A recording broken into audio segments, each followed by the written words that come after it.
Siyabingelela ingane zakwethu, siyacela uma uqala ukungena kuleli khasi lethu wenza ubulungiswa ucofa subscribe button le channel yethu unqa phambili wengane zakwethu-ke lana-ke ungizwe mchunu kuthiwa-ke izolo ubephuma endaweni yokuthela uphethroli kodwa engaphakathi esitolo egaraji la kuthe mayephuma khona wabona abantu abasolisayo-ke kade befake izibuko ngane zakwethu wangabe-ke esaphuma-ke egaraji kwaphuma ama-bodyguard akhe-ke ngoba sokhumbula ukuthi uyagadwa kwabe-ke ngane zakwethu-ke kuba ukuphepha kwakhe ngoba bekusolisa sengazi ukuthi abantu akade befuna ukuthatha impilo yakhe noma ukumdubula. Mina-ke nawe ngane zakwethu ngoba engathanda sihlangane kwi-comment section sizwe uvo lwakho ukuthi wena uthini ngalolu daba. Ungakhohlwa ukuchofa subscribe button kule channel yethu sizwe uvo lwakho lapho-ke ungizwe mchunu esinda ezembeni zingane zakwethu.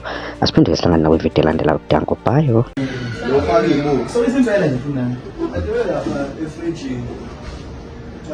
Ayikho yabilo umchunu impela. Ngikhuluma nefoni, yabo? Uyakhuluma naye. Ngibona umqele ngophatha ngesandla ngoba avoid ukuthi mhlawumbe ngisheshe identify. Abanye bebimi ngapha abalala sizala khona la. Bebimi lapho. Abanotice. Wabuza usuke lapho leyo esisobo security sakuyena lo mfundisi lo. That's security. Ubiza ku security ezelangizi.